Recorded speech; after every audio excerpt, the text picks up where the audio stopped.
నమస్కారం. జైన్ న్యూస్ వార్తలకు స్వాగతం. ముందుగా వార్తల్లోని ముఖ్యాంశాలు. అంబటి కుటుంబానికి అండగా జగన్ పర్యటన. అంబటి ఇంటి దాడిపై వైసీపీ నిరసనతో జగన్ కీలక నిర్ణయం. రాజకీయ దాడులపై స్పందించిన జగన్ పర్యటనకు ప్రాధాన్యం సంతరించుకున్న వైనం. ఓటమి భయంతో బీఆర్ఎస్ డైవర్షన్ ప్రయత్నాలు జరిగాయన్న చామల. తెలంగాణ సెంటిమెంట్ తో ప్రజలను మభ్యపెట్టే యత్నం. అభివృద్ధినే ప్రజలు చూస్తారని స్పష్టం. భావోద్వేగ రాజకీయాలు ఫలించవని వ్యాఖ్య. బాధితులే ముద్దాయిలవుతున్నారని వేణుగోపాలకృష్ణ. పోలీసు వ్యవస్థ ప్రేక్షక పాత్రపై విమర్శ. నేరస్తులకు రక్షణ, బాధితులకు అన్యాయం జరుగుతోందని ఆరోపణ. శాంతి భద్రతల వైఫల్యంపై తీవ్ర వ్యాఖ్యలు.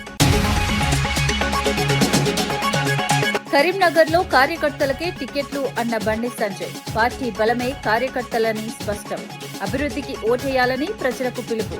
మున్సిపల్ ఎన్నికల్లో బీజేపీ గెలుపుపై ధీమా.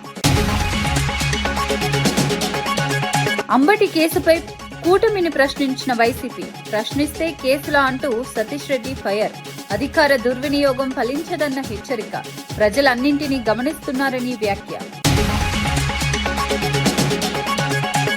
రాష్ట్ర రాజకీయాల్లో ఉద్రిక్తతలు కొనసాగుతున్న వేళ మాజీ మంత్రి అంబటి రాంబాబు ఇంటిపై జరిగిన దాడులను తీవ్రంగా ఖండిస్తూ వైఎస్సార్సీపీ అధ్యక్షుడు జగన్మోహన్ రెడ్డి స్పందించారు.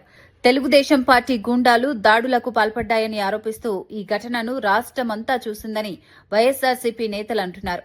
అంబటి కుటుంబానికి అండగా నిలబడేందుకు సంఘీభావం తెలిపేందుకు జగన్మోహన్ రెడ్డి అంబటి నివాసానికి వెళ్లనున్నారు. ఈ విషయాన్ని మాజీ మంత్రి మేకతోటి సుచరిత వెల్లడించారు. ప్రజాస్వామ్యంలో భిన్నాభిప్రాయాలకు చోటుండాలని, రాజకీయ కక్షతో ఇళ్లపై దాడులు చేయటం దుర్మార్గమని ఆమె విమర్శించారు. ఇటువంటి చర్యలు రాష్ట్రంలో శాంతి భద్రతలకు భంగం కలిగిస్తాయని ఆందోళన వ్యక్తం చేశారు. బాధిత కుటుంబాలకు పార్టీ పూర్తి స్థాయిలో అండగా ఉంటుందని, దాడులకు బాధ్యులపై చర్యలు తప్పవని వైఎస్సార్సీపీ స్పష్టం చేస్తోంది.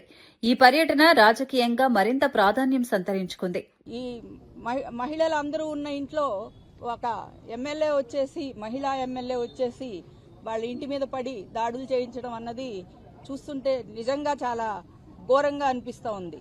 రాష్ట్రంలో శాంతి భద్రతలు కాపాడాల్సినటువంటి పోలీసులు దగ్గరుండి ఈ దారుణకాండను జరిపించడం చూస్తుంటే మనం ఎక్కడ ఏ పాలనలో ఉన్నామా, ఏ యుగంలో ఉన్నామా అనే అనుమానం వస్తుంది. మనం రాక్షస యుగంలో ఉన్నామా, ఈరోజు త్రేతాయుగం దాటాము, ద్వాపర యుగం దాటాము, కలియుగంలోకి వచ్చాము. రాజ్యాంగాన్ని, డాక్టర్ బిఆర్ అంబేద్కర్ గారు ఇచ్చినటువంటి రాజ్యాంగాన్ని అమలు చేసుకుంటూ శాంతియుతంగా ఉండాల్సినటువంటి రాష్ట్రంలో రెడ్ బుక్ పాలన అని చెప్పి మొదలుపెట్టి ఈరోజు అందరినీ కూడా వారికి ఎవరైతే టార్గెట్ చేశారో మొత్తం వైఎస్ఆర్ కాంగ్రెస్ పార్టీ లీడర్స్ అందరినీ కూడా అరెస్టులు చేసుకుంటూ పోతూ మరి ఏమాత్రం ఒక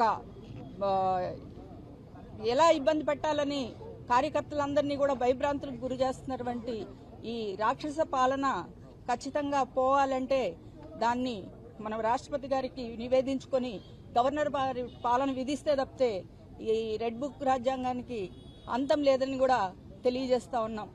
మా మాజీ ముఖ్యమంత్రి వర్యులు, మా అధ్యక్షులు వారు మరి కుటుంబాలకు, తర్వాత జోగి రమేష్ గారి కుటుంబం మీద కూడా పెట్రోల్ బాంబు దాడులు చేయడం జరిగింది. శుక్రవారం వారిని పరామర్శిస్తారు. రేపు ఇక్కడికి రావడం జరుగుతుంది. కాబట్టి మా మీద మున్సిపల్ ఎన్నికలు సమీపిస్తున్న నేపథ్యంలో అధికార కాంగ్రెస్, ప్రతిపక్ష బీఆర్ఎస్ పార్టీలపై తెలంగాణ జాగృతి జనరల్ సెక్రటరీ నవీన్ ఆచారి తీవ్ర విమర్శలు చేశారు. మున్సిపాలిటీలకు ఏం చేశామో, భవిష్యత్తులో ఏం చేస్తామో ప్రజలకు చెప్పకుండా డైవర్షన్ రాజకీయాలు చేస్తున్నారని ఆరోపించారు. 10 ఏళ్లు అధికారంలో ఉన్న బీఆర్ఎస్, 2 ఏళ్లు పాలించిన కాంగ్రెస్ కూడా తమ పాలనలో చేసిన అభివృద్ధిని చెప్పుకోలేని స్థితిలో ఉన్నాయని వ్యాఖ్యానించారు. ప్రజా సమస్యలపై స్పష్టమైన దృష్టి లేకుండా భావోద్వేగాలు రెచ్చగొట్టే ప్రయత్నాలు చేస్తున్నారని విమర్శించారు. ఎన్నికల సమయంలో అసలు అంశాలపై చర్చ జరగాల్సిన అవసరం ఉందన్నారు. అభివృద్ధి, సంక్షేమ పథకాలు, మౌలిక వసతులపై ప్రజలకు సమాధానం చెప్పలేకపోతే ఓటర్లను తప్పుదోవ పట్టించే రాజకీయాలు మాత్రమే మిగులుతాయని నవీన్ ఆచారి స్పష్టం చేశారు. ఈ వ్యాఖ్యలు ఎన్నికల రాజకీయాల్లో చర్చకు దారితీశాయి. ఈ పరిస్థితి లోపల దాని గురించి మీరు ఏం చేసారో చెప్పుకోకుండా మీరు ఎంతసేపు కూడా దృష్టి మరల్చే పని చేస్తూ ఉన్నారు. ఇప్పటికీ ఈ రోజు కూడా ఇంత పెద్ద మున్సిపల్ ఎన్నికలు జరుగుతూ ఉన్నాయి. నగరాలకు ఎవరైనా చేసారు మొత్తం మున్సిపాలిటీలకు కానీ మిగతా ఇప్పుడిప్పుడే మేజర్ గ్రామ పంచాయతీ నుంచి మున్సిపాలిటీగా కొత్తగా తయారైనటువంటి వాటిలో మీరు ఏం చేసారు అన్నది చెప్పుకోలేక దౌర్భాగ్యమైనటువంటి స్థితిలో కూడా అధికార ప్రతిపక్షాలు బీఆర్ఎస్ కాంగ్రెస్ ఉన్నాయన్న సంగతి మనం అర్థం చేసుకోవాలి. దాంతో పాటుగా మేము ఎక్కడికైతే కవితక్క గారు జనంగాడ తీసుకుని పోతా ఉన్నారో ఆ సందర్భంలో కూడా అనేక సమస్యలు ఇవాళ ముందుకు వస్తూ ఉన్నాయి. వాళ్ళందరూ కూడా చెప్తా ఉన్నారు మాకు ఇక్కడ ఈ సమస్య ఉందమ్మా ఆ సమస్య ఉందమ్మా అని అటు జిల్లాలో కూడా వెళ్తున్నటువంటి సందర్భంలో కూడా దృష్టికి వస్తూ ఉన్నాయి. వాటిని ఎంతవరకు మీరు పరిష్కారం చేసి అంటే వీళ్ళ దగ్గర సమాధానం లేదు.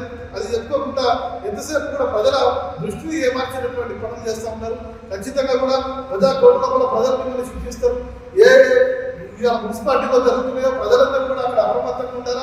మీ ఇంటికి ఓట్ల కోసం వచ్చినటువంటి రాజకీయ నాయకులను ఖచ్చితంగా మీరు ప్రశ్నించండి. మా దగ్గర సుదీర్ఘకాలంగా ఉన్నాయి ఈ సమస్యలు ఉన్నాయి, మీకు మేము వరుసగా ఓట్లేస్తూ గెలిపిస్తూ ఉన్నాం, కానీ మా జీవితం మీరు ఎంతవరకు బాగు చేసిరు అని చెప్పి వాళ్ళను మీరు ప్రశ్నించాల్సినటువంటి అవసరం ఉన్నది అని చెప్పి తెలంగాణ వ్యాప్తంగా ఉన్నటువంటి మున్సిపల్ ఎన్నికలు జరిగే ప్రాంతాల్లో ఉన్నటువంటి ప్రజలందరూ కూడా ఇవాళ తెలంగాణ జాగృతి పిలుపునిస్తూ ఉన్నది. అదేవిధంగా జాగృతి నుంచి కూడా మీ అందరికీ తెలుసు, జాగృతి బలపరిచినటువంటి అభ్యర్థులు చాలా చోట్ల కూడా సింహం గుర్తు మీద పోటీ చేస్తూ ఉంటారు. వాళ్ళందరినీ కూడా గెలిపించుకోవాల్సిందిగా మేము రాష్ట్రపతి బీఆర్ఎస్ నేతలు కేసీఆర్ ను తెలంగాణ జాతిపితగా ప్రచారం చేయడంపై కాంగ్రెస్ తీవ్ర అభ్యంతరం వ్యక్తం చేసింది. టీపీసీసీ అధికార ప్రతినిధి డాక్టర్ చరణ్ కౌశిక్ మాట్లాడుతూ దేశ స్వాతంత్ర్యం కోసం అహింస సత్యాగ్రహాన్ని ఆయుధాలుగా చేసుకున్న మహాత్మా గాంధీనే జాతిపితగా దేశ ప్రజలు గౌరవిస్తారని గుర్తు చేశారు. గాంధీజీ ఎప్పుడూ తన కోసం గాని కుటుంబం కోసం గాని లాభాలు కోరలేదన్నారు. అలాంటి త్యాగం నిస్వార్థ సేవ లేకుండా కుటుంబ పాలనతో రాష్ట్రాన్ని దోచుకున్న వ్యక్తిని జాతిపితగా ఎలా పిలుస్తారని ప్రశ్నించారు. జాతిపిత అంటే త్యాగం, ప్రజాహితం, నిస్వార్థ సేవే ప్రమాణమని స్పష్టం చేశారు. రాజకీయ లాభాల కోసం చరిత్రను వక్రీకరించవద్దని హెచ్చరించారు. ఈ వ్యాఖ్యలు తెలంగాణ రాజకీయాల్లో మరో వివాదానికి దారితీశాయి. అట్లాంటి వ్యక్తి ఎట్లా జాతిపిత అవుతాడు? నిస్వార్థంగా, స్వార్థం లేకుండా, కుటుంబం లేకుండా దేశ స్వతంత్రం కోసం పనిచేసిన వ్యక్తి గాంధీ గారు. గాంధీ గారిని అవమానించే విధంగా బీఆర్ఎస్ పార్టీ శ్రేణుల యొక్క మాటలు కావచ్చు, వాళ్ళ ప్రసంగాలు ఉన్నాయి. కాబట్టి దయచేసి జాతిపిత అనే బిరుదు అనేది భారత రాజ్యాంగం లేదు. అది దేశ ప్రజలు గాంధీ గారిని పిలుచుకుంటారు. అది కూడా సుభాష్ చంద్రబోస్ గారు ఆనాడు 1944 జూన్ 6న అదేవిధంగా సింగపూర్ సంబంధించి రేడియోలో మాట్లాడుతూ మొదటిసారి వారు పిలిచిన పరిస్థితి మనం చూసినాం. కాబట్టి దయచేసి బీఆర్ఎస్ పార్టీ జాతిపిత మీద రాజకీయం చేసే ప్రయత్నం దయచేసి మానుకోవాలి. తెలంగాణ రాష్ట్రంలో ఫోన్ ట్యాపింగ్ పాల్పడరు, అవినీతికి పాల్పడరు, తెలంగాణ రాష్ట్ర సంపదను దోసుకున్నారు. 70,000 కోట్ల తెలంగాణ 7 లక్షల కోట్ల అప్పయింది. తెలంగాణ రాష్ట్ర పార్టీ ఫిరాయింపులో పాల్పడి 58 మందిని పార్టీలో జాయిన్ చేసుకుని సిపిఐ నుంచి Congress party, YSRCP, TDP, BSP, అదే కాకుండా అన్ని పార్టీలు జాయిన్ చేసుకొని ప్రజాస్వామ్యం కూని చేసింది మీరు దయచేసి జాతిపితాన్ని మాట్లాడితే దేశ ప్రజలు నవ్వుకుంటారు. కాబట్టి బీఆర్ఎస్ పార్టీ దయచేసి జాతిపిత అనే వర్డ్ను మాట్లాడొద్దని చెప్పేసి కాంగ్రెస్ పార్టీ కోరుతూ, భారతీయ జనతా పార్టీ గాంధీని చంపిన గాడ్సేను పూజించే ప్రయత్నంలో భారతీయ జనతా పార్టీ శ్రేణులు కూడా ముందుకు పోతున్నారు. కాబట్టి గాంధీ గురించి భారతీయ జనతా పార్టీ ఎంత తక్కువ మాట్లాడితే అంత మంచిది.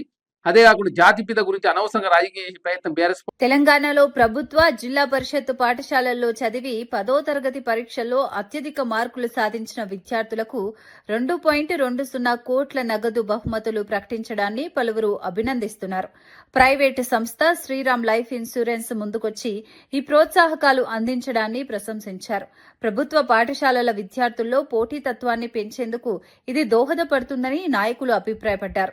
చదువుపై ఆసక్తి పెరిగి మంచి ఫలితాలు సాధించేందుకు ఇది ప్రేరణగా నిలుస్తుందని తెలిపారు. విద్యారంగంలో ప్రభుత్వానికి తోడుగా ప్రైవేటు సంస్థలు ముందుకు రావడం సానుకూల పరిణామమని పేర్కొన్నారు. ఈ ప్రయత్నం వేలాది మంది విద్యార్థులకు ప్రేరణగా మారుతుందని ఆశాభావం వ్యక్తమవుతోంది. జై తెలంగాణ. శ్రీరామ్ గ్రూప్ వారు తెలంగాణ వ్యాప్తంగా ఉన్నటువంటి ప్రభుత్వ పాఠశాలల్ని ఎంకరేజ్ చేయాలని, ఆ ప్రభుత్వ పాఠశాలల్లో చదివేటటువంటి విద్యార్థులను ఎంకరేజ్ చేయాలని చెప్పి మంచి ఉద్దేశంతో 10వ తరగతి పాస్ అయినటువంటి టాప్ ర్యాంకర్స్ అందరికి కూడా నగదు బహుమతి ఇవ్వడానికి ముందుకు రావడం చాలా సంతోషం. ఇప్పుడు ప్రభుత్వ పాఠశాలల్ని మనందరం కూడా కేవలం ప్రభుత్వంలో ఉన్న వాళ్ళు, రాజకీయంలో ఉన్న వాళ్ళే కాకుండా శ్రీరామ్ లైఫ్ ఇన్సూరెన్స్ లాంటి మంచి బాధ్యత కలిగిన సంస్థలు కూడా ముందుకు రావడం చాలా సంతోషకరం. మరి మొదటి బహుమతి 5 లక్షల రూపాయలు స్టేట్ టాపర్కి ఇవ్వడం, అట్లానే కంటిన్యూస్గా డిస్ట్రిక్ట్ టాపర్స్ కూడా 1 lakh ఇవ్వడం, మండల స్థాయిలో ఉన్న విద్యార్థులకు కూడా టాపర్స్కి 10,000 ఇవ్వాలనేటటువంటి నిర్ణయం తీసుకోవడం అనేది చాలా సంతోషకరం. ప్రభుత్వ పాఠశాలలకు మీరు ఇస్తున్నటువంటి చేయూతకి మేము తెలంగాణ జాగృతి తరఫున మనస్ఫూర్తిగా శ్రీరామ్ వారిని అభినందిస్తూ ఉన్నాం. ఈ అవకాశాన్ని ఉపయోగించుకోవాల్సిందిగా అందరూ స్టూడెంట్స్ని కూడా నేను రిక్వెస్ట్ చేస్తూ ఉన్నాను. Thank you. రాష్ట్ర రాజకీయాల్లో మరోసారి ఘాటు వ్యాఖ్యలు వినిపించాయి. మాజీ మంత్రి పేర్ని నాని మాట్లాడుతూ పోలీసుల మీద ఆధారపడి పాలన సాగించే ప్రభుత్వాలు చరిత్రలో నిలవలేదని వ్యాఖ్యానించారు. 1 ఏడాది తర్వాత పరిస్థితులు మారతాయని, పోలీసులు గోడ మీద పిల్లిలా 2 వైపులా వ్యవహరిస్తారని హెచ్చరించారు. అధికార దుర్వినియోగం చేస్తే అదే వ్యవస్థ తిరుగుబాటు చేస్తుందని అన్నారు. పోలీసుల ద్వారా రాజకీయ ప్రత్యర్థులను అణిచివేయాలని ప్రయత్నిస్తే దాని ఫలితాలు తీవ్రంగా ఉంటాయని స్పష్టం చేశారు. ప్రజాస్వామ్యంలో భయపెట్టే పాలనకు చోటు లేదని, ప్రజలే తుది తీర్పు ఇస్తారని పేర్ని నాని వ్యాఖ్యలు చేశారు. వ్యక్తుల్ని అత్యాయత్నం చేస్తుంటే పోలీసు ఇవాళ ఖాళీగా ఏమీ చూడనట్టు ఉండొచ్చు. ఇంకో సంవత్సరం ఆగండి, శుభ్రంగా గోడ మీద ఎక్కి కూర్చుంటారు. మీరు తనుగు చావండి అని చెప్పి చెప్పకపోతే అప్పుడు అడుగు. మాకు కనుకొడతారు, మీకు కనుకొడతారు. రేపు ఎవడొస్తాడు ఏంటో మనకెందుకులే అని చెప్పని చేరేపు కనుకొడతారు పోలీసులు. వాళ్ళు అమాయకులేంటి? వాళ్ళు డిగ్రీలు చదువుకున్నారు, పీజీలు చదువుకున్నారు, ఇంజనీరింగ్ చదువుకున్నారు. గతి లేక ఇవాళ ఏమీ చేయలేక ఈ నేరగాళ్ళని కొట్టకుండా తిట్టకుండా గన్ను తీసి ఇంజనీరింగ్ చదువుకున్నారు. గతి లేక ఇవాళ ఏమీ చేయలేక ఈ నేరగాళ్ళని కొట్టకుండా తిట్టకుండా గన్ను తీసి కాల్చకుండా ఊరుకుంటున్నారు. కన్ను కొట్టే రోజు వచ్చినప్పుడు కన్ను కొడతారు, గోడ మీద కూర్చుంటారు. ఇంకొక 6 నెలలు సంవత్సరం ఆగగానే మీ తోలు తీగిపోతే మిమ్మల్నే కనుక బజార్లో తోలు తీగిపోతే అప్పుడు ఎలక్షన్ల ముందే, ఈ ఎన్నికలు జరగకముందే, ఎన్నికలు కోడొచ్చాక అసలు మీరు ఈ పోలీసులు చూపించే నరకం మీకు అసలు మామూలుగా ఎందుకు వచ్చిన కర్మరాని నేను అనుకోకపోతే చూడండి. ఇంతగా పోలీసుని అడ్డగోలుగా వాడుకుని ఆ రోజు ఈ రాజశేఖర బాబు గారు, ఈ హరీష్ కుమార్ గుప్తా గారు, ఈ గుండం రామకృష్ణ గారు కూడా ఎవరు ఏమీ కంట్రోల్ చేయలేరు పోలీసుని. ఎందుకు? రేపు ఈ వీళ్ళ పోస్టింగ్ల కోసం వీళ్ళు చేసినట్టే రేపు రాబోయే ప్రభుత్వంలో ఎవరికాడు మాకు పోస్టింగ్ కావాలి కదా, ఈ సంగతి వీళ్ళు పోస్టింగ్లు బాగానే ఉన్నారు. గీతం యూనివర్సిటీ భూ కేటాయింపులపై జగన్మోహన్ రెడ్డి లేవనెత్తిన ప్రశ్నలు రాజకీయంగా చర్చనీయాంశంగా మారాయి. ఈ అంశంపై మాజీ మంత్రి గుడివాడ అమర్నాథ్ స్పందిస్తూ కీలక వ్యాఖ్యలు చేశారు. గీతం భూముల విలువ 5,000 కోట్ల రూపాయలు కాదంటూ బుక్కాయిస్తున్నారని విమర్శించారు. వైఎస్ఆర్సీపీ ప్రభుత్వ హయాంలో బెంగళూరు ఇంటర్నేషనల్ స్కూల్కు భూమి కేటాయించినప్పుడు 25% సీట్లు పేద విద్యార్థులకు ఉచితంగా ఇవ్వాలనే నిబంధన పెట్టిన విషయాన్ని గుర్తు చేశారు. ప్రభుత్వ భూమిని తక్కువ ధరకు పొందిన గీతం యూనివర్సిటీ ఎంతమంది పేద విద్యార్థులకు ఉచిత విద్య అందించిందో చెప్పాలని సవాల్ విసిరారు. ప్రజా ఆస్తులను పొందిన సంస్థలు సామాజిక బాధ్యత వహించాలన్నది వైఎస్ఆర్సీపీ విధానమని స్పష్టం చేశారు. ఈ వ్యవహారంపై స్పష్టత రావాలని, వాస్తవాలు ప్రజల ముందుకు రావాల్సిన అవసరం ఉందన్నారు. 1998లో 71 ఎకరాలు ప్రభుత్వ భూమిని వారు కేటాయింపు చేసుకుని 18,000 రూపాయలు, ఎకరా 18,000 రూపాయలు, 70 ఎకరాలు కలిపి 15 లక్షల రూపాయలకి మీరు తీసుకున్నారు. నేను అడుగుతా ఉన్నా, గీతం సంస్థ పెట్టి దాదాపు 45 సంవత్సరాలు అయింది. ఏ ఒక్కరికన్నా ఒక ఫ్రీ సీట్ ఇచ్చారో చెప్పమనండి. పోనీ దానికి ముందు వద్దు, 98 ముందు వద్దు, 98 ముందు ఒక 15-16 సంవత్సరాలు అయింది. 98 తర్వాత మీరు 71 ఎకరాలు మీరు ఏదైతే ప్రభుత్వ భూమి తీసుకున్నారో, ప్రభుత్వ భూమి తీసుకున్న తర్వాత ఏ ఒక్క రోజన్నా ఒక్కరికన్నా ఫ్రీ సీట్ ఇచ్చారో చెప్పమనండి. అది పైపెచ్చు మళ్ళీ ఇచ్చినటువంటి భూమిని బ్యాంకుల్లో మార్టగేజ్ చేసుకోవడానికి కూడా పర్మిషన్ ఇచ్చారు. ఇన్ని రాయితీలు, ఇన్ని దోపిడీలు. మళ్ళీ ఆయన అంటాడు 55 ఎకరాలు మా ఆధీనంలో ఉంది, చాలా బ్రహ్మాండంగా చూసుకున్నాం. మీరు చూసుకోండి, ప్రభుత్వ భూమి మీరు చూసుకోవడం ఏంటి? మీకు ఎవరిచ్చారా హక్కు? అసలు మిమ్మల్ని అందులోని దానికి చుట్టూరు కాంపౌండ్ వాళ్ళు కట్టేటువంటి హక్కు ఎవరిచ్చారు మీకు? కొన్ని ప్రభుత్వ భూముల్లో బిల్డింగ్లు కట్టడానికి ఎవరిచ్చారు హక్కు మీకు? పైపెచ్చు మళ్ళీ దాని మీద మీరు బేరాలు ఆడుతా ఉన్నారు. ఈ భూమి 5,000 కోట్లు ఉండదు, 1,000 కోట్లు ఉంటుంది అని చెప్పి. రేపు ఆక్షన్ పెడితే తేలుతుంది ఎంత అవుతుందో. అంటే మీకు రాసిచ్చేయడానికి, మీ చంద్రబాబు నాయుడు గారి కుటుంబానికి మీకు రాసిచ్చేసేయడానికి ఈ విశాఖపట్నంలో ఉన్నటువంటి భూములు, ఆస్తులు ఇవేం మీ జాగీర్ కాదు. ఇవెవరు కూడా రాష్ట్రంలో రాజకీయ హింసపై మాజీ మంత్రి ముద్రగడ పద్మనాభం తీవ్ర వ్యాఖ్యలు చేశారు.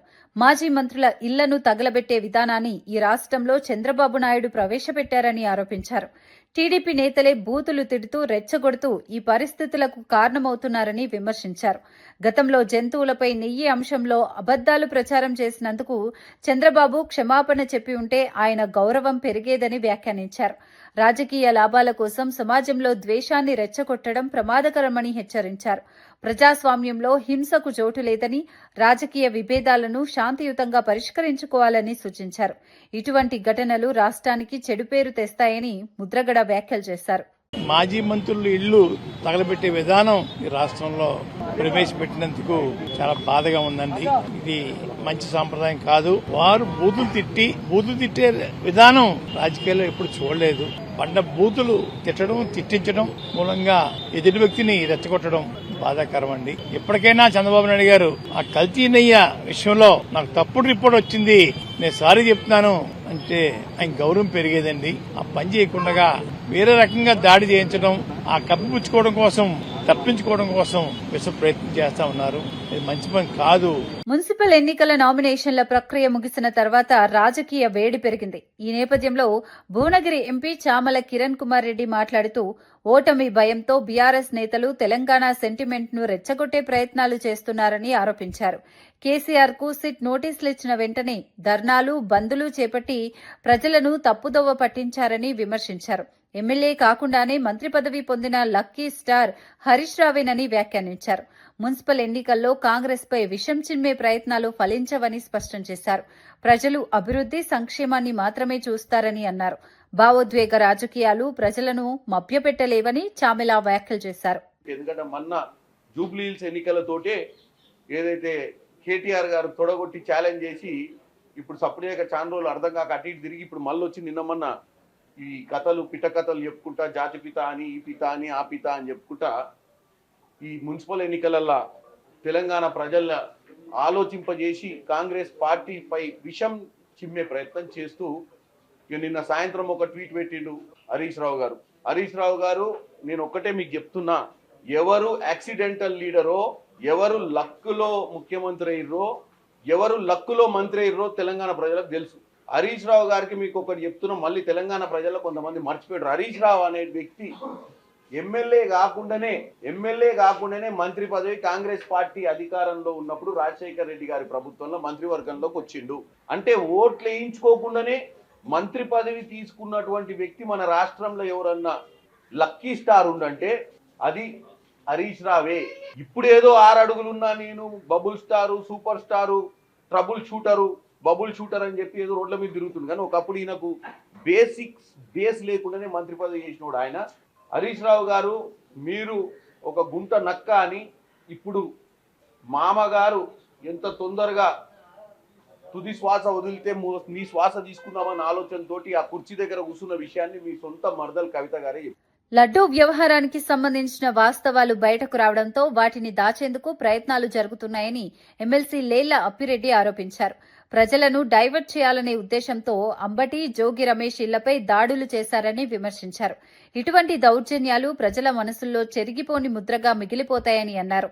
రాజకీయంగా ప్రశ్నలు ఎదురైతే సమాధానం చెప్పాల్సిన అవసరముందని సూచించారు. ఇళ్లపై దాడులు చేసి భయపెట్టే ప్రయత్నాలు ప్రజాస్వామ్యానికి విరుద్దమని అన్నారు. ఈ ఘటనలు రాష్ట్రంలో శాంతి భద్రతలపై ప్రశ్నలు లేవనెత్తుతున్నాయని పేర్కొన్నారు. నిజాలు దాచలేరని, ప్రజలు అన్నింటినీ గమనిస్తున్నారని లేళ్ల అప్పిరెడ్డి స్పష్టం చేశారు. ద్రోహులకి పెట్టాల్సినటువంటి చట్టాలను కూడా సోషల్ మీడియా కార్యకర్తలపైన, ముఖ్యంగా వైఎస్ఆర్ కాంగ్రెస్ పార్టీ కార్యకర్తల మీద పెడుతున్నటువంటి పరిస్థితులు ఈ రాష్ట్రంలో చూస్తా ఉన్నాం. కేవలం డైవర్ట్ రాజకీయాల కోసం, అంటే లడ్డుకు సంబంధించినటువంటి అంశం వెలుగులోకి వస్తే, వాస్తవాలు బయటకు వస్తే ఆ వచ్చినటువంటి వాస్తవాలను మరుగున పెట్టాలా, ప్రజల్ని డైవర్ట్ చేయాలనే ఆలోచనతోనే అంబటి రాంబాబు గారి ఇంటి మీద దాడి జరిగినా, మరో మాజీ మంత్రి జోగి రమేష్ గారి ఇంటి మీద దాడి జరిగినా కూడా ఈ 2 సంఘటనలు ఈ దశగా ఉన్నాయి.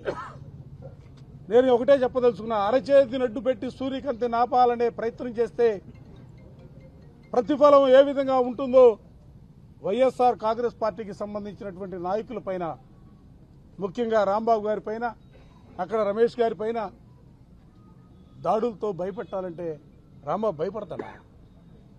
జోగి రమేష్ భయపడతాడా? భవిష్యత్తుకు సంబంధించి కూడా ఈ అక్రమంగా కేసులు పెట్టినటువంటి వైనంలో కానీ ఈ దాడులకు సంబంధించి కానీ ఇవన్నీ కూడా చెరిగిపోని నిజాలుగా మా అందరి మనసుల్లో ఉంటాయి. దయచేసి అధికారం ఉందనే అహంకారంతో ముందుకు సాగొద్దని చెప్పి నేను ఈ సందర్భంగా చెప్పదలుచుకున్నా. అదేవిధంగా రేపు రాంబాబు గారిని పరామర్శించడానికి జగన్మోహన్ రెడ్డి గారు రాబోతా ఉన్నారు. ఉదయం 10 గంటలకి తాడేపల్లి నుంచి బయలుదేరి రాష్ట్రంలో పాలనా వైఫల్యాలపై మాజీ మంత్రి చెల్లుబోయిన వేణుగోపాలకృష్ణ తీవ్ర వ్యాఖ్యలు చేశారు. బాధితులే ముద్దాయిలవడం ఈ రాష్ట్రంలో కొత్త పోకడగా మారిందని అన్నారు. కాకి యూనిఫామ్ వేసుకున్న పోలీసుల ఎదుటే అరాచకాలు జరుగుతున్నాయని విమర్శించారు. చట్టాన్ని కాపాడాల్సిన వ్యవస్థే ప్రేక్షక పాత్ర పోషిస్తోందని ఆరోపించారు. నేరస్తులకు రక్షణ లభిస్తోందని, బాధితులకు న్యాయం దక్కడం లేదని అన్నారు. ప్రజల్లో భయం పెరుగుతోందని, ఈ పరిస్థితులు ప్రజాస్వామ్యానికి ప్రమాదకరమని హెచ్చరించారు. పోలీసు వ్యవస్థను రాజకీయాలకు అతీతంగా పనిచేయనివ్వాలని డిమాండ్ చేశారు. పాలకుల నిర్లక్ష్యం వల్లే ఇటువంటి పరిస్థితులు ఏర్పడుతున్నాయని వేణుగోపాలకృష్ణ వ్యాఖ్యలు చేశారు. అటవిక పాలన పోయి వాళ్ళ ప్రజాస్వామ్యం వచ్చి ప్రజలు ప్రశాంతంగా జీవించేటువంటి ఒక చట్టాలను తయారు చేసుకున్నటువంటి రాజ్యాంగబద్ధంగా పాలించాల్సినటువంటి పాలకుడు ఓటు ద్వారా అధికారం లభిస్తే మరలా ఆటవిక పాలననే చూపించారంటానికి ఇవాళ అంబటి రాంబాబు గారి యొక్క అరెస్ట్ ఒక ఉదాహరణ. ఇప్పుడే పెద్దలు గురువారి పద్మనాభం గారు చెప్పారు, ఈ రాష్ట్రంలో ఒక కొత్త పోకడిని తీసుకొచ్చారు. ఎవరైతే బాధితులు ఉన్నారో బాధితులు ముద్దాయిలు అవుతున్నారు. బాధించిన వాళ్ళు ఎవరైతే బాధలకు గురి చేసే వాళ్ళు ఉన్నారో వాళ్ళు గొప్పలు చెప్పుకుంటున్నారు. బాధితులు ముద్దాయిలు కావటం ఏంటండి? ప్రజాస్వామ్యంలో ఎక్కడైనా ఉందా ఇది? చంద్రబాబు నాయుడు గారి స్టేట్మెంట్లు చూస్తే ఎలా ఉన్నాయి? దీని మీద ఆరాలు తీస్తున్నారంటున్నారు. పట్టపగలు అంబటి రాంబాబు గారు ఏం ప్రశ్నించారు? ఏదైతే మీరు కల్తీ లడ్డు, కల్తీ నెయ్యి అనేటువంటి అంశాన్ని తీసుకొచ్చారో అందులో వాస్తవం లేదని, అందులో జంతు కొవ్వు కలవలేదని, పిషాయిలు కలవలేదని, పంది కొవ్వు కలవలేదని సిబిఐ తన షార్ట్ షీట్ లో పేర్కొన్న విషయాన్ని ప్రస్తావించారు. దానికి మీరేం చేస్తున్నారు? కలిసిందన్నట్టుగా పోస్టర్లు వేయటువంటి ఏమిటండి సంస్కృతి? మీరు పాలన చేస్తున్నారు కదా, పాలనా అధికారం మీ దగ్గర ఉంటే ఈ సంస్కృతి తీసుకురావడం, దాన్ని ప్రశ్నించినందుకు మీ వాళ్ళ చేత దాడి చేయిస్తారా? ఖాకీ యూనిఫారం వేసుకున్న వారి ఎదుట రాంబాబు గారి ఇంట్లో చేసినటువంటి అరాచకమైన అప్రజాస్వామికమైన విధానం ఏదైతే ఆ దాడి ఉందో, మహిళలున్నారు, వారి సతీమణి ఏజ్డ్ కుమార్తెలున్నారు, మనవలున్నారు, మహిళలు ఇంట్లో ఉన్నారని చూడకుండా వారు చేసినటువంటి విధానం ఏదైతే ఇవాళ కరీంనగర్ మున్సిపల్ కార్పొరేషన్ ఎన్నికల్లో బీజేపీ కార్యకర్తలకు అగ్రస్థానం ఇస్తున్నామని బీజేపీ రాష్ట్ర నాయకుడు బండి సంజయ్ స్పష్టం చేశారు. నీతి, నిజాయితీ, నిబద్దత కలిగిన కార్యకర్తలే పార్టీకి బలమని ఆయన పేర్కొన్నారు. కరీంనగర్ మున్సిపల్ కార్పొరేషన్ పరిధిలో బరిలో నిలిచిన 66 మంది బీజేపీ అభ్యర్థుల్లో మెజారిటీ స్థానాల్లో పార్టీని నమ్ముకున్న కార్యకర్తలే పోటీ చేస్తున్నారని తెలిపారు. పార్టీ సిద్ధాంతం కోసం, ప్రాంత అభివృద్ది కోసం కష్టపడే ప్రతి కార్యకర్తను గెలిపించడమే తన లక్ష్యమని అన్నారు. అభివృద్దికి ఓటు వేయాలని, బీజేపీ అభ్యర్థులను ఆశీర్వదించాలని ప్రజలను కోరారు. మున్సిపల్ ఎన్నికల్లో ప్రజలే తీర్పు చెప్పనున్నారని, కార్యకర్తల కష్టానికి తగిన ఫలితం దక్కుతుందని ఆశాభావం వ్యక్తం చేశారు.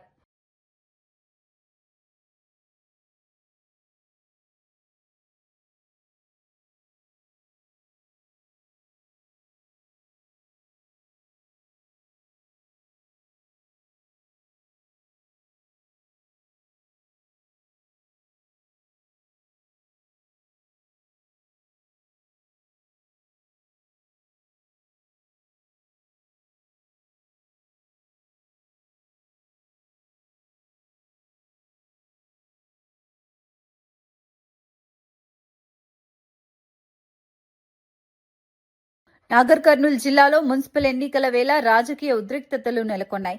బీఆర్ఎస్ అభ్యర్థులను కాంగ్రెస్ బీఫామ్ మీద పోటీ చేయాలని ఒత్తిడి చేస్తున్నారంటూ ఆరోపణలు వెల్లువెత్తాయి.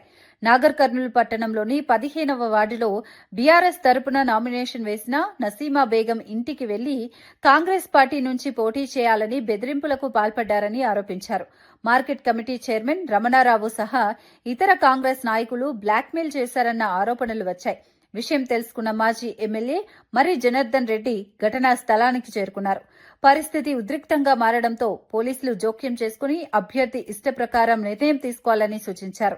తాను బీఆర్ఎస్ అభ్యర్థిగానే కొనసాగుతానని నసీమా బేగం స్పష్టం చేయడంతో ఆమెకు బీఫామ్ అందజేశారు.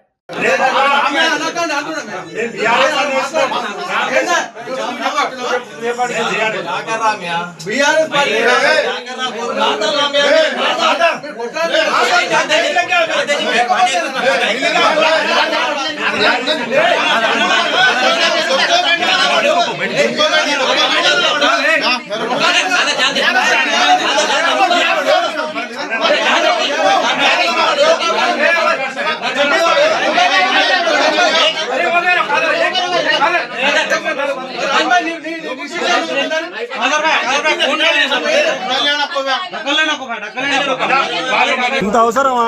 గెలిస్తే గెలుస్తారు కదా, నిలబడితే ఎందుకంత చేయాలి? పనిలేని పని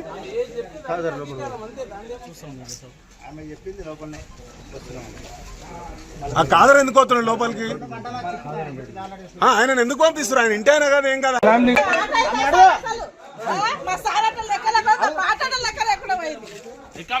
నేను తీసుకుంటామో తెగితే దానికి కట్టుబడి ఉంటాం.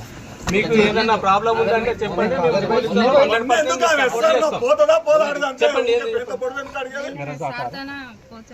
ఎవరు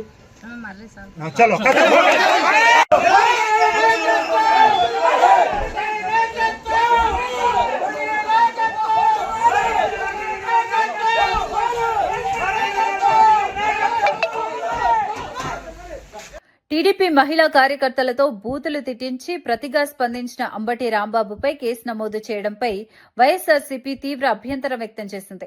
పార్టీ ప్రధాన కార్యదర్శి ఎస్వీ సతీష్ రెడ్డి మాట్లాడుతూ కూటమి ప్రభుత్వ వైఫల్యాలపై ప్రశ్నలు వేస్తే దాడులు చేయిస్తారా అని ప్రశ్నించారు. రాజకీయంగా నిలదీస్తున్నందుకే కేసులు పెట్టడం ప్రజాస్వామ్య విరుద్దమని విమర్శించారు. రాబోయే కాలంలో వచ్చే ప్రభుత్వం కూడా ఇదే సాంప్రదాయాన్ని కొనసాగిస్తే పరిస్థితి ఏంటని హెచ్చరించారు. అధికార దుర్వినియోగంతో గొంతులు నొక్కే ప్రయత్నాలు ఫలించవని అన్నారు. ప్రజలు అన్నింటినీ గమనిస్తున్నారని, అన్యాయాలపై తిరుగుబాటు తప్పదని స్పష్టం చేశారు. ఈ వ్యాఖ్యలు రాజకీయంగా చర్చనీయాంశంగా మారాయి. చాలా క్లిప్పింగ్స్ ఉన్నాయి, సోషల్ మీడియాలో ఎక్కడ చూసినా కూడా వైరల్ అవుతున్నాయి. గుంటూరు జిల్లాకు సంబంధించి ఒక గ్రంథాలయ సంస్థ అధ్యక్షురాలుగా ఉన్నటువంటి వ్యక్తి నీచాతి నీచంగా ఎంత ఘోరంగా మాట్లాడిందో అందరం కూడా చూశాం. ఆమె చేస్తే తప్పు లేదు, ఆమె మీద ఎటువంటి చర్య లేదు. కానీ ఆమె అన్నదానికి రిటాలియేషన్గా ఆవేశంతో అంబటి రాంబాబు చెప్తే మాత్రం తప్పైపోతుంది. పరిస్థితిలో ఉన్నటువంటి వాళ్ళం మేము నిలదీస్తూనే ఉంటాం. మేము నిలదీస్తామని చెప్పి మా మీద దాడి చేస్తారా? మా మీద ఈ రకంగా గూండాలతో మా ఇంట్లపైన దాడి చేస్తారా? ఎవరిచ్చారు మీకు ఈ అధికారం అని చెప్పి నేను అడుగుతున్నాను. గుర్తుపెట్టుకోండి, మీరు చేసేటువంటి సంస్కృతి, మీరు చేసేటువంటి సాంప్రదాయం ఇది మంచిది కాదు. రాబోయే కాలంలో దీన్నే రాబోయేటువంటి ప్రభుత్వం కూడా చేపడితే మీ పరిస్థితి ఏ రకంగా ఉంటుందో ఒకసారి ఆలోచన చేసుకోండి. ఒకవైపు ఎవరైతే దాడి చేస్తున్నారో వాళ్ళని సహకరిస్తూ మీరు వాళ్ళకు ప్రొటెక్షన్గా నిలబడడం, ఎవరైతే దాడికి గురవుతున్నారో వాళ్ళ మీద కేసులు పెట్టడము ఏం సాంప్రదాయం ఇది? రాయచోటి రెవెన్యూ కార్యాలయ ప్రాంగణంలో అంబేద్కర్ విగ్రహాన్ని మంత్రి రాంప్రసాద్ రెడ్డి ఆవిష్కరించారు. ప్రజా సంఘాల ఎన్నో ఏళ్ల కళ నేటితో నెరవేరిందని మంత్రి పేర్కొన్నారు. గత వైసీపీ ప్రభుత్వంలో వైఎస్సార్ విగ్రహాలకే ప్రాధాన్యత ఇచ్చి మహనీయుల విగ్రహాలను అడ్డుకున్నారని విమర్శించారు. గతంలో అంబేద్కర్ విగ్రహాన్ని రాత్రికి రాత్రే మాయం చేయాల్సిన అవసరం ఎందుకు వచ్చిందని ప్రశ్నించారు. ప్రతి ఒక్కరూ అంబేద్కర్ ఆశయాలను ఆచరణలో పెట్టాలని పిలుపునిచ్చారు. ఈ కార్యక్రమంలో అధికారులు, టీడీపీ నేతలు పాల్గొన్నారు.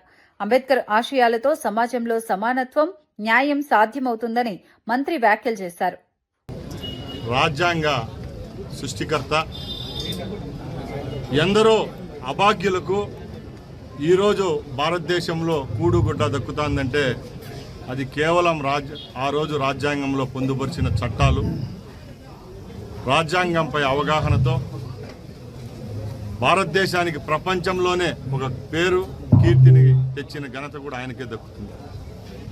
ఈరోజు స్వాతంత్రం వచ్చి 75 సంవత్సరాలైంది. 1,20,000 జనాభా కలిగిన రాయచోటి పట్టణంలో ఏర్పాటు చేసుకున్నాం. ఇప్పటికే లేట్ అయిపోయింది. అయినా కూడా దీనికి అడుగు వేసిన ముఖ్యంగా ప్రజా సంఘాల నాయకులందరికీ నా తరపున ధన్యవాదాలు తెలియజేసుకుంటున్నా.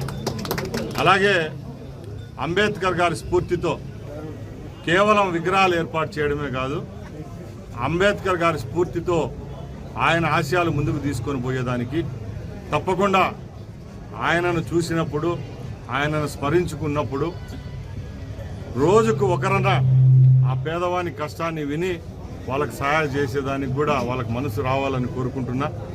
అలాగే ఇలాంటి కార్యక్రమాలు రాయచోట్లో నియోజకవర్గ పరిధిలో ఎప్పుడైనా ఏర్పాటు చేసేటప్పుడు కూడా మన ప్రభుత్వం అనుకొని మీరు మా దగ్గరికి రావచ్చు. ఈ ప్రభుత్వం అందరి కోసం పనిచేస్తుంది. ప్రజల యొక్క ఆకాంక్ష మేరకు ఎవరైతే పనిచేస్తారో వాళ్ళకే రేపు రాబోయే కాలంలో కూడా ప్రజల హృదయాల్లో చోటు ఉంటుంది. కాబట్టి ఇంత మంచి కార్యక్రమాన్ని ఇంత సంతోషంగా ఇందరు మేధావుల మధ్య మన ప్రజల మధ్య జరుపుకోవడం నా పూర్వజన్మ సుకృతంగా భావిస్తూ, అంబేద్కర్ గారి స్ఫూర్తితో ప్రతి ఒక్కరు పనిచేయాలా, 10 మందికి సహాయపడాలా, అలాగే మన రాయచోటి నియోజకవర్గాన్ని కూడా ముందుకు తీసుకొని పోవాలని తెలియజేసుకుంటూ సెలవు తీసుకుంటున్నా. జై హింద్. వార్తలు ముగించే ముందు ముఖ్యాంశాలు మరోసారి. అంబటి కుటుంబానికి అండగా జగన్ పర్యటన. అంబటి ఇంటి దాడిపై వైసీపీ నిరసనతో జగన్ కీలక నిర్ణయం. రాజకీయ దాడులపై స్పందించిన జగన్. జగన్ పర్యటనకు ప్రాధాన్యం సంతరించుకున్న వైనం. ఓటమి భయంతో బీఆర్ఎస్ డైవర్షన్ ప్రయత్నాలు జరిగాయన్న చామల. తెలంగాణ సెంటిమెంట్తో ప్రజలను మభ్యపెట్టే యత్నం. అభివృద్ధినే ప్రజలు చూస్తారని స్పష్టం. భావోద్వేగ రాజకీయాలు ఫలించవని వ్యాఖ్య. బాధితులే ముద్దాయిలవుతున్నారని వేణుగోపాలకృష్ణ. పోలీసు వ్యవస్థ ప్రేక్షక పాత్రపై విమర్శ. నేరస్తులకు రక్షణ, బాధితులకు అన్యాయం జరుగుతోందని ఆరోపణ. శాంతి భద్రతల వైఫల్యంపై తీవ్ర వ్యాఖ్యలు. కరీంనగర్లో కార్యకర్తలకే టికెట్లు అన్న బండి సంజయ్. పార్టీ బలమే కార్యకర్తలని స్పష్టం. అభివృద్ధికి ఓటేయాలని ప్రజలకు పిలుపు. మున్సిపల్ ఎన్నికల్లో బీజేపీ గెలుపుపై ధీమా. అంబటి కేసుపై కూటమిని ప్రశ్నించిన వైసీపీ. ప్రశ్నిస్తే కేసులా అంటూ సతీష్ రెడ్డి ఫైర్. అధికార దుర్వినియోగం ఫలించదన్న హెచ్చరిక. ప్రజలన్నింటినీ గమనిస్తున్నారని వ్యాఖ్య. ఇవి ఈనాటి వార్తా విశేషాలు. మరో బులెటిన్లో మళ్ళీ కలుద్దాం. నమస్కారం.